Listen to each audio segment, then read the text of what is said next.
নমস্কার, আমি ঝুমা শাসি চলে এসেছি একটা নতুন ভিডিও নিয়ে। ভিডিওগুলি ভালো লাগলে অবশ্যই সাবস্ক্রাইব, লাইক, শেয়ার, কমেন্ট করবেন। ভিডিও শুরু করার আগে গণপতি পাপা এবং দেবাদিদেব মহাদেবকে প্রণাম করে, গুরুদের প্রণাম করে শুরু করছি।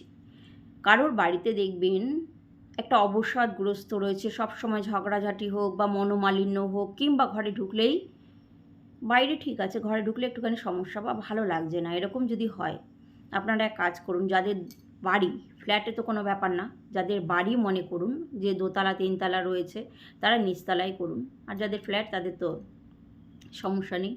প্রত্যেক রুমে 4টে কোণায় একটা একটা করে লবঙ্গ রবিবার দিনকে রাত্রিবেলা রেখে দিন।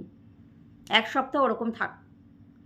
নেক্সট রবিবার ওটা ফেলে দিয়ে নতুন করে আবার রাখুন।